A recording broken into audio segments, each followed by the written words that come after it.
The number of coronavirus cases has sharply risen following changes in the way it's diagnosed. The World Health Organization is seeking clarity from China after 15,000 more infections were recorded on Wednesday. 254 more deaths have been confirmed. That's more than double the previous daily record. Almost all of them are in Hubei province. Almost 60,000 people in China are now known to be infected, and the number of those killed stands at more than 1,300. Also, officials in Vietnam have placed a town of 10,000 people under quarantine following 5 cases of virus infection there. Vietnam declared a public health emergency over the epidemic at the beginning of this month. And in Japan, a cruise ship, the Diamond Princess, remains quarantined in Yokohama after an outbreak of the virus on board. It's now thought 218 passengers and crew members are among those infected. Our correspondent, Rupert Wingfield-Hayes, is in the port. So the number of infections on board the Diamond Princess behind me here in Yokohama has again jumped today. 44 new cases confirmed today. That followed 39 cases yesterday. And that brings the total number of infections from the ship to 218. And that means, as we know now, that this is now the single biggest outbreak of the COVID-19 virus anywhere outside mainland China. The Japanese government has made a small concession to the criticism that has been building of the way that it's handling this outbreak. They've said that very elderly people over the age of 80 will be allowed to disembark if they have underlying health conditions or if they are in one of those inside cabins that don't have any outside windows or balconies. So expect to see that start happening maybe tonight or on Friday.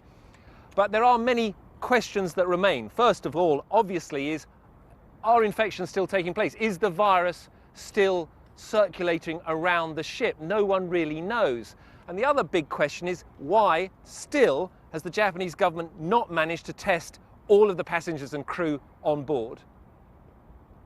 Well, let's get you some real expertise now. David Heymann is a professor of infectious disease epidemiology at the London School of Hygiene and Tropical Medicine. David previously directed the World Health Organization response to the SARS outbreak in 2003.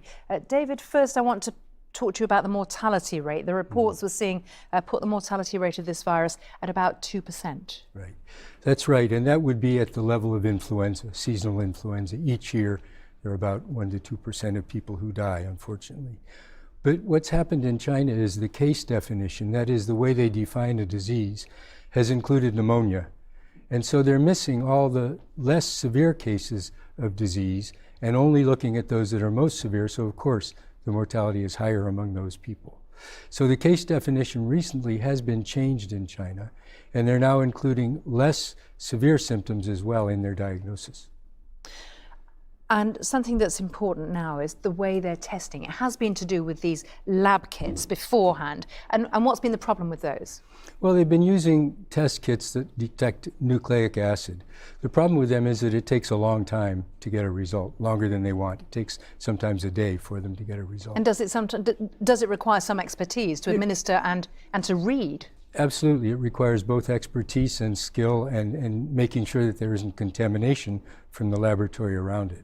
So what they've done recently is 2 things. They've developed a more rapid point of use test for nucleic acid, which they've rolled out.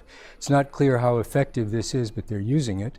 And in addition, they've changed the way they diagnose, and in some instances, they're just diagnosing based on symptoms and an X-ray, which means there's no nucleic acid diagnosis. So does that mean the number of diagnoses, the number of confirmed cases is bound to jump? Absolutely, because not only are they finding cases of coronavirus, but they're finding other diseases that also, or other infections rather, that also cause pneumonia. So they're seeing an increase in the number of cases and a decrease in what we call the specificity of diagnosis.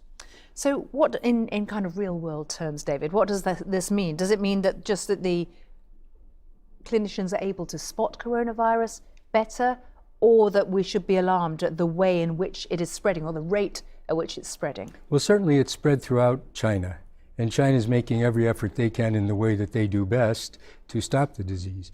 What's important, though, is those 24 sites outside of China and also the cruise ships. That's where the information about how severe the disease is will really come from, because the patients here are being monitored very closely, as are their contacts. And we're learning a lot as we see what happens in these situations, which hopefully will lock down the disease in these countries and not permit it to spread further. Is there an issue here in that China's obviously Communist Party, state controlled, command and control to a certain extent? For other countries, not the case, and it might be that there's less grip on the way centres are run, the ability to build the medical facilities as well.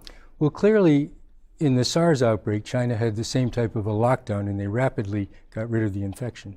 In other countries where there was a different approach, it sometimes recurred after they thought they had it controlled. So there are benefits of authoritarianism, but there are also disadvantages. And the disadvantages, of course, are an infringement on human rights. How would you describe your level of concern about the coronavirus outbreak?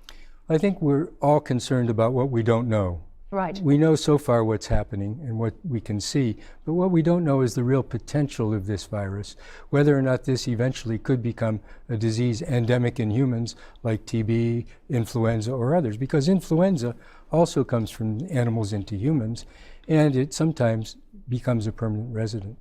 David Heymann, really appreciate you coming in today. Thank you very much. Thank you.